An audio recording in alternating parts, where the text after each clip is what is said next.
एक गांव में एक सासू माँ और एक बहुरानी रहती थी। सासू माँ का नाम था सुधा और बहुरानी का नाम था अनामिका। क्योंकि उनके पास पैसे नहीं थे, इसीलिए गरीबी में उन्हें बहुत मुश्किलों का सामना करना पड़ रहा था। साथ ही साथ गांव के रंगा के पास उनके बहुत उधार भी थे। उन उधार को चुकाने के लिए उन्हें मजदूरी का काम करना पड़ता था और जब काम नहीं होता था वो जंगल जाते थे जलाने की लकड़ी लाने, जिसे बेचकर वो अपनी जीविका चलाते थे। एक दिन रंगा, जिसने उन लोगों को उधार दिया था, उनके घर आता है। कब तक इस तरह आपके घर के चक्कर लगाने होंगे? कब मेरे पैसे वापस करेंगे आप? रंगा, तुम हमारी परिस्थिति देख रहे हो ना, कैसे भी करके तुम्हारा ब्याज चुका रहे हैं हम, है कि नहीं? ब्याज की बात छोड़ो, मैं असल पैसे के बारे में पूछ रहा हूँ आपसे। इस तरह से रंगा कहता है। उसकी बातें सुनकर अनामिका कहती है, रंगा जी थोड़ा धैर्य धरिए, कैसे भी करके हम आपके सारे उधार चुका देंगे। अनामिका ने इस तरह से कहा। उसकी बातें सुनकर रंगा चिड़चिड़ाते हुए कहने लगा, अगर जल्दी तुम लोगों ने मेरे उधार ना चुकाया तो मैं तुम दोनों को अपना यहाँ नौकर के तौर पे रख लूंगा। ये कहकर वो वहाँ से चला जाता है। ऐसा ही होता है, अगर औरतों को पैसे उधार दो जहाँ मर्द ना हो। मुझे ऐसे ही चक्कर लगाने होंगे जिंदगी भर, लगता है। ये कहकर वो वहाँ से चला जाता है। ये सब बातें सुनकर सुधा और अनामिका बड़े दुखी हो जाते हैं, पर कुछ कह नहीं पाते हैं, चुपचाप रहते हैं। सासू माँ, और कितने दिनों तक हमें उससे अपमानित होना पड़ेगा? कुछ नहीं होगा अनामिका, ईश्वर हमारी रक्षा जरूर करेंगे। एक ना एक दिन हमारी परिस्थिति भी ठीक हो जाएगी, चिंता ना करो। परिस्थिति ठीक होने का तो पता नहीं सासू माँ, पर अभी चलिए पहाड़ से जाकर लकड़ियाँ ले आते हैं। इस तरह कहकर वो एक कुदाल और रस्सी लेकर निकल पड़े। जब वो सड़क से जा रहे थे, एक गाय जोर जोर से चिल्ला रही थी, जैसे कि मानो वो बहुत मुसीबत में हो। अनामिका, लगता है कोई गाय बुला रही है। कहाँ है वो? दिख तो नहीं रही है कहीं पे। हाँ, मैंने भी गाय की ही आवाज सुनी। अब वो इस तरह से कहकर आसपास देखने लगे।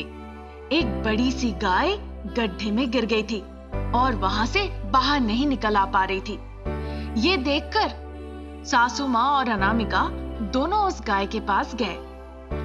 अरे, ये गाय तो गड्ढे में गिरने की वजह से चिल्ला रही है सहायता के लिए। हमें इसकी सहायता करनी चाहिए। अरे बेटा, इतनी बड़ी गाय को कैसे हम बाहर निकालेंगे? उसके लिए गाय को भी हमें सहायता करनी होगी। हम दोनों मिलकर उसे निकाल लेंगे माँ। इस तरह से उन्होंने रस्सी से गाय को बांधा और खींच के बाहर निकाला। वो गाय भी तुरंत बाहर निकल आ गई। अरे, हमने गाय को बचा लिया। अब तुम अपने घर जाओ खुशी खुशी, ठीक है ना? ये कहकर वो लकड़ियां लेने के लिए निकल गए। वो गाय कहीं नहीं गई, उनका पीछा करते करते उनके साथ गई। ये देखकर सुधा कहती है, अरे बहू देखो, पीछे पीछे वो गाय हमारे साथ आ रही है। अरे ये क्या वो अपना घर भूल गई है? इस तरह उन्होंने कुछ जलाने की लकड़ियां इकट्ठा की। फिर वो जब अपने घर के लिए वापस जाने लगे तो अनामिका एक घर के सामने आकर पूछने लगी, भाई साहब, क्या ये गाय आपकी है? हमें जंगल में मिली। इस तरह अनामिका ने उस आदमी से पूछा। उसकी बातें सुनकर वो कहता है, नहीं नहीं, ये गाय मेरी नहीं है, मेरे सारे गाय तो घर पे ही है। ऐसा कहता है। उसकी बातें सुनकर वो आगे बढ़ गए। फिर एक दूसरे घर के आगे जाकर वो पूछते हैं। हर कोई यही कहता है कि वो गाय उनकी नहीं है। फिर सुधा कहती है, ये गाय लगती है किसी की नहीं है, फिर इसे हमें अपने साथ ले जाना होगा। वैसे ही हमारी जिंदगी इतनी तकलीफ में है अभी। अगर हम इस गाय को अपने साथ ले जाएंगे तो क्या खिलाएंगे? बहुत मुश्किल होगी। ऐसा क्यों? जब हम पहाड़ जाएंगे तो इसके लिए कुछ घास ले आएंगे, खिला देंगे। वैसे भी देखकर ये गर्भवती लग रही है। ठीक है, फिर हम इसे अपने साथ ले चलते हैं। फिर वो उस गर्भवती गाय को अपने साथ घर ले आते हैं और बहुत लाड़ प्यार से उसका देखभाल करते हैं, ऐसा मानो कि वो उनके घर के सदस्य हो। कुछ दिन ऐसे ही निकल जाते हैं। फिर वो गाय एक बछड़े को जन्म देती है।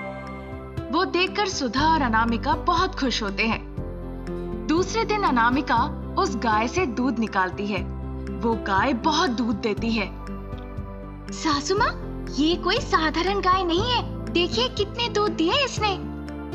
अरे इतने दूध अगर हर दिन बेचेंगे तो बहुत पैसे मिलेंगे, फिर हमारी सारी परेशानी खत्म हो जाएगी। वो इस तरह सोचते हैं। दूसरे दिन से अनामिका उस गाय से दूध निकालती है और सुबह सुधा जाकर उसे बेच आती है। इस तरह रोज दूध बेचकर वो पैसे कमाने लगते हैं। कुछ दिनों बाद रंगा, जिसने उधार दिया था, वो उस गाय को देखता है। अरे वाह, ये गाय तो देखने में अच्छी लग रही है, अच्छा दूध भी देती होगी। ये सोचकर वो अंदर जाके अनामिका और सुधा से कहता है, जो वक्त दिया था वो खत्म हो गया है, अब पैसे कब दोगे? हम आपके सारे पैसे एक हफ्ते में चुका देंगे। आपको देने के लिए हमने कुछ पैसे अभी रखे हैं, अगर चाहिए तो हम आपको अभी दे देते हैं। वो ले जाइए वो पैसे। पैसे देने की जरूरत नहीं, ये गाय साथ ले जा रहा हूँ। अरे नहीं नहीं, इस बात के लिए हम तैयार नहीं हैं। उस गाय की वजह से हमारा गुजारा चल रहा है, उसी के बदौलत पैसे कमा रहे हैं, फिर हम उसे कैसे देते आपको? नहीं होगा ऐसा। उसने कहा वो एक हफ्ते में सारे पैसे चुका देगी। रंगा वहां से जाने लगा तो उस गाय की तरफ लालच से देखा। इस तरह एक हफ्ते निकल गया। गाय के दूध बेचकर जो पैसे सुधा ने कमाए थे वो जाके रंगा को दे दिया। मुझे लगता है ये गाय की वजह से उनकी परिस्थितियां बेहतर है, कैसे भी उस गाय को उनसे दूर करना होगा। वो इस तरह सोचने लगा। गाय के बदौलत अनामिका और सुधा पैसे कमा रहे थे। एक दिन अनामिका सुधा के पास जाकर कहती है, सासू माँ, जब से इसने हमारे घर में कदम रखा है, तब से हमारी पूरी परिस्थिति बिल्कुल बदल गई है। ये गाय ईश्वर के रूप में हमारे पास आई है। उस वक्त अगर हमने इस गाय को नहीं देखा होता तो हमारी परिस्थिति बद से बदतर होती। सच में ये गाय हमारे लिए देवी है, देवी। इस तरह उस गाय की गुणगान करने लगे वो। देखते ही देखते 2 दिन निकल गए। रंगा उधर अलग तरकीब सोच रहा था उस गाय को हड़पने के लिए।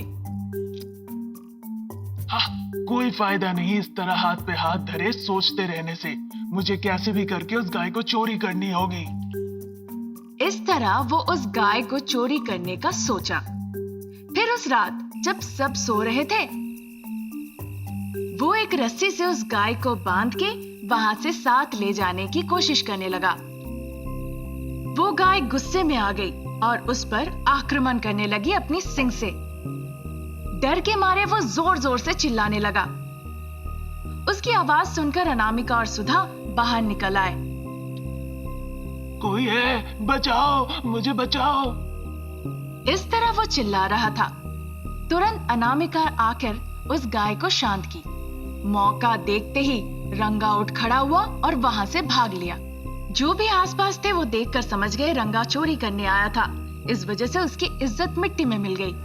हमारी गाय ने बहुत अच्छा काम किया है, नहीं तो वो सोच रहा था इस गाय को वो हमसे दूर कर देगा। उसे सही सबक मिली है। इस तरह सासू माँ और बहू रानी एक दूसरे से बात करने लगे। फिर जो कुछ हुआ ये सोचकर वो दोनों जोर जोर से हंसने लगे। रमेश ने अनामिका से शादी की। अनामिका सास ससुर के घर में कदम रखी।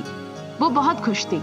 रमेश एक दिन अपनी माँ से कहता है, माँ, मैंने तुमसे कपड़े सिलवाने के पैसे मांगे थे, 400 रुपए देना जरा। अभी तो मेरे पास नहीं है, तुम विजय के पास जाके कपड़े सिलवा लो, उसे कह देना मैं उसे बाद में दे दूंगी।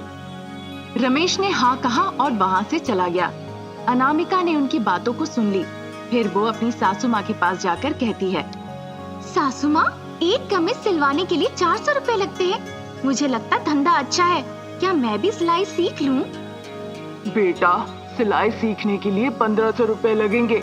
उस पैसे में किराने के सामान, सब्जी, सब कुछ आ जाएगा। सासू माँ ने इस तरह से कहा। फिर अनामिका कुछ कह नहीं पाई। कुछ महीने निकल गए। अनामिका गर्भवती थी। उसे अच्छा खाना देने के लिए उसकी सासू माँ पति बहुत मेहनत कर रहे थे और जी जान लगा के पैसे कमाने में लगे थे। उन पैसों से आवश्यक दवाइयाँ और प्रोटीन भोजन वो खरीदते थे। फिर अनामिका एक दिन अपनी पति से कहती है, ए जी, मुझे मशीन में सिलाई सीखनी है, मुझे सिलाई सीखने दीजिए ना। ठीक है, बच्चे की जन्म हो जाने दो, फिर मैं तुम्हें स्टिचिंग सेंटर भर्ती करा दूंगा, ठीक है? इस तरह उसके पति कहते हैं। अनामिका भी हाँ कह देती है। कुछ दिनों के बाद अनामिका एक बच्चे को जन्म देती है। इस वजह से सभी बहुत खुश थे। कुछ दिन निकल गए। एक दिन अनामिका अपने पति से जाके कहती है, ए जी, आप सिलाई सिखाऊंगा कहा था, ले चलिए ना वहाँ। अनामिका सुबह शाम इसी बारे में कहती रही। फिर उसके पति ने हाँ कह दिया और फिर उसे विजय के पास ले गया। अरे रमेश, तुम अपनी पत्नी को यहाँ क्यों लाए हो? विजय, मैं कपड़े सिलवाने नहीं आया। मेरी पत्नी सिलाई सीखना चाहती है। अच्छा तो ये बात है। मैं उन्हें लड़के और लड़की दोनों के कपड़े सिलना सिखाऊंगा। वैसे मैं दूसरों से 1500 रुपए लेता हूँ, पर क्योंकि तुम मेरे दोस्त हो, मैं 1000 रुपए लेके तुम्हें सिखा दूंगा। विजय कहता है। रमेश उसकी बात पर तैयार हो जाता है। अनामिका रोज जाती है विजय के पास स्टिचिंग सीखने। 1 महीने बीत जाते हैं। 1 महीने बाद रमेश विजय को 1000 रुपए देता है। तब तक अनामिका बहुत ही अच्छे से शर्ट पैंट सिलाई करना सीख गई थी।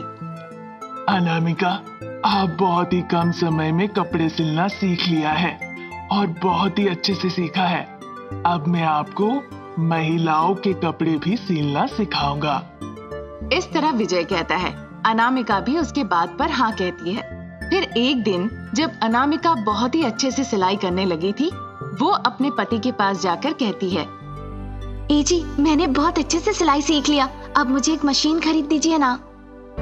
अनामिका, अभी हमारे पास पैसे नहीं है सिलाई मशीन खरीदने के लिए। उसके लिए कम से कम 3 से 5 हजार रुपए लगेंगे। हमारा आय बहुत कम है और तुम बस खर्च करने पे तुली हो। इस तरह अगर बैठे ही रहना था, फिर मैंने सिलाई क्यों सीखा? अगर मैं पुरुष और महिलाओं के कपड़े सिलाई करती हूँ, तो मैं भी घर बैठे पैसे कमा सकती हूँ और इस तरह से मैं अपने परिवार के खर्च में मदद कर सकती हूँ। अभी मेरे पास पैसे नहीं है अनामिका। माँ बहुत मेहनत कर रही है, किराए, घर का खर्च, राशन पानी, इन सबको पूरा करने के लिए। ऐसा कहकर वो वहाँ से चला जाता है। 2 दिन निकल जाते हैं। 2 दिनों के बाद सासू माँ एक सिलाई मशीन लाके अनामिका को उपहार देती है। ये देखकर अनामिका बहुत खुश हो जाती है। माँ, मशीन के लिए तुम्हें पैसे कहाँ से मिले? मैं अपने गहने बंधक रख के ये ले आई। अनामिका को सिलाई में दिलचस्पी है, उससे हमें कुछ पैसे भी तो मिलेंगे। सासू माँ ने ऐसा कहा। उनकी बातें सुनकर अनामिका मन ही मन सोचने लगी।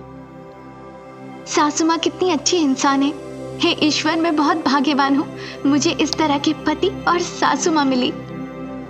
इस तरह वो ईश्वर से प्रार्थना करने लगी। अगले दिन से ही वो कपड़े सिलना शुरू कर दी।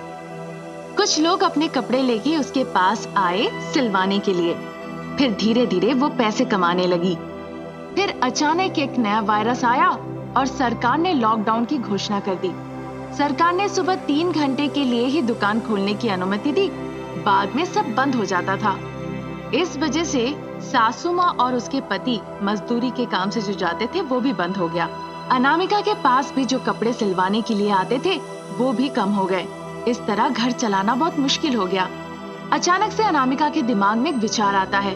वो अपने पति के सारे कपड़े अलमारी से बाहर निकालती है। क्या अनामिका, तुम्हारे पास कोई काम नहीं है तो तुम मेरे कपड़े सिलने का सोच रही हो? नहीं जी, देखो मैं क्या करने वाली हूँ। ये कहकर अनामिका कपड़ों को काटने लगी। ये देखकर अनामिका के पति और सासू माँ बिल्कुल आश्चर्य हो जाती है। उन कपड़ों को काटकर अनामिका मास्क बनाती है। ये देखकर दोनों सोच में पड़ जाते हैं।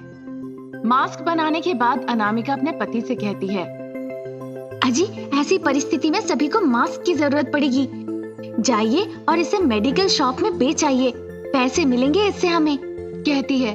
रमेश भी उसकी बातों पर तैयार हो जाता है। फिर वो सभी मास्क को लेकर एक मेडिकल शॉप में बेच आता है। सासू माँ भी मास्क लेकर दूसरे मेडिकल शॉप में जाके बेच आती है। ऐसे करके वो पैसे कमाने लगते हैं। कुछ दिन निकल जाते हैं। अनामिका मास्क सिलकर बहुत पैसे कमाती है। सासू माँ और पति उसकी बुद्धिमत्ता के लिए सराहना करते हैं।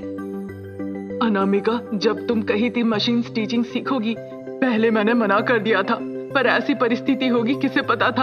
अगर तुम ना होती आज तो बूढ़े बच्चे पूरा परिवार भूख से मर जाते। अगर ऐसा है तो मुझे शुक्रिया अदा करना चाहिए। पिताजी ने जो अंगूठी दिया था आपको उपहार में, आपने उसे बंधक रखकर मेरे लिए ये मशीन ले आई। जब मैं गर्भवती थी तो आप और मेरे पति ने इतनी मेहनत की और पैसे कमा के मुझे अच्छी दवाइयाँ और खाना खिलाए। मशीन सिलाई सिखाने के लिए आप लोगों ने 2 महीनों तक कड़ी मेहनत की। उसकी तुलना में ये तो बहुत छोटा है। ईश्वर की कृपा से मुझे बस सिलाई की तरकीब आ गई। ये सुनकर वो बहुत खुश हुए। कुछ दिन निकल गए। जितने भी नए कपड़े थे अनामिका ने सभी से मास्क बना डाले। कुछ दिनों के बाद सारे कपड़े खत्म हो गए। अजी, हमें बहुत फायदे हुए, पर जितने नए कपड़े थे सब खत्म हो गए। अब हम क्या करें? सभी दुकान 3 घंटे के लिए खुले हुए हैं। मैं तुरंत जाके कपड़े खरीद ले आता हूँ, तुम चिंता मत करो। ऐसा कहता है। अनामिका भी हाँ कह देती है। फिर वो पैसे देती है और वो जाके नए कपड़े खरीद ले आता है। उन कपड़ों से अनामिका मास्क सिलने लगती है और सासू माँ घर के कामकाज में लग जाती है। इस तरह अनामिका अपनी बुद्धि और तरकीब से परिवार चलाती है। कुछ दिन निकल जाते हैं। क्योंकि बीमारी तीव्रता से फैल रही थी, सरकार ने पूरी तरह से लॉकडाउन करने की घोषणा कर दी। लोग इस वजह से बहुत संघर्ष करते हैं। अजी, क्या होगा अगर हमारे नए कपड़े खत्म हो गए तो? फिर नया कपड़ा खरीदना मुश्किल हो जाएगा। आप इन मास्क को ऊंचे दाम में बेच कर आओ ताकि हमें ज्यादा फायदा मिले। उसके पति भी हाँ कहते हैं और उन मास्क को ले जाकर ऊंचे दर में बेच आता है। अनामिका उसी पैसे से खर्च चलाती है। 3 महीने निकल गए। उसी पैसे पे पूरा परिवार निर्भर था। फिर एक दिन अनामिका कहने लगती है, सिलाई कर रही हूँ वो तो ठीक है, अगर मैं मशीन स्टिचिंग नहीं सीखती तो हमारी स्थिति और भी खराब हो जाती। गरीब लोगों के बारे में सोच के मुझे बहुत बुरा लगता है। ऐसे लोगों के लिए हमारे पास जो पैसे हैं, अच्छा होगा अगर हम उनके लिए कुछ खाने का व्यवस्था करें। इस तरह अनामिका कहती है। उसकी बातें सुनकर उसके पति कहते हैं, हाँ, और तुम्हारा बहुत अच्छा विचार है। कई परिवार बहुत संघर्ष कर रहे हैं। ये बहुत अच्छा होगा अगर हम कल से भूखों की सेवा करें। हम उनकी जितनी मदद हो सकती है करेंगे। इस तरह पति कहते हैं। अगले दिन से अनामिका और सासू माँ दोनों मिलकर खाना बनाते हैं और उनका पार्सल बनाकर गरीब परिवार के लोगों के बीच में बांटते हैं। इस तरह से उन्होंने कई परिवारों की मदद की। इस तरह अपने परिवार चलाते हुए अनामिका ने जो पैसे बचाए थे उससे कई लोगों की भूख मिटाई। इस तरह अनामिका अपनी एक तरकीब से अपना परिवार अच्छे से चलाने लगी और गरीबों की मदद भी करने लगी।